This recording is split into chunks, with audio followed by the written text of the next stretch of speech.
Hello mister Jaber, এই যে ওলটপালট কথা বলছেন আর আমাকে ভিডিও বানাতে হচ্ছে।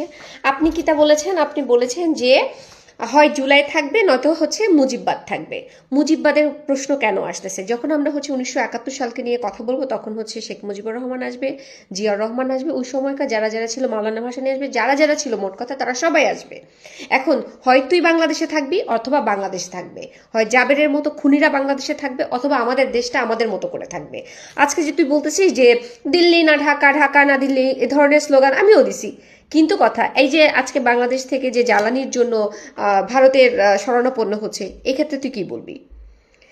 এই ধরনের কথা বলে বাংলাদেশের মধ্যে একটা অস্থিতিশীল পরিবেশ তৈরি করতেছে। 7ই মার্চের ভাষণকে কেন্দ্র করে যে ধরনের জঘন্য কাজ ওরা করেছে, এটাতে ওদেরকে গ্রেফতার করা উচিত ছিল। ওরা মব সৃষ্টি করেছে, ওরা হচ্ছে ষড়যন্ত্র করেছে, ওরা হচ্ছে দেশের মধ্যে অস্থিতিশীল পরিবেশ তৈরি করেছে। জামায়াত শিবিরের এই অসভ্য ইনকলাব মঞ্চের এই ইডিয়েটগুলাকে অ্যারেস্ট না করে, গ্রেফতার না করে, এদেরকে আইনের আওতায় না নিয়ে, যে হচ্ছে ভালোর জন্য, দেশের জন্য, দেশের ইতিহাসকে ধরে রাখার জন্য কথা বলেছে, তাকে গ্রেফতার করা হয়েছে।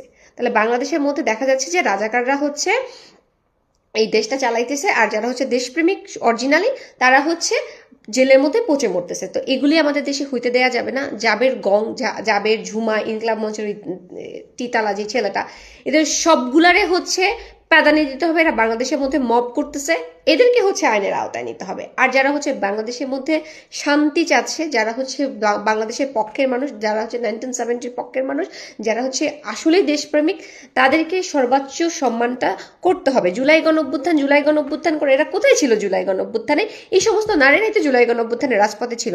এদেরকে হচ্ছে শাস্তির আওতায় নেওয়া হচ্ছে অনর্থক। আর এই ধরনের গুন্ডা এবং রাজাকারদেরকে হচ্ছে প্রায়োরিটি দেওয়া হচ্ছে, এটাও তো এক ধরনের হচ্ছে বৈষম্য করা হচ্ছে। সুতরাং এদেরকে হচ্ছে আটকাইতে হবে।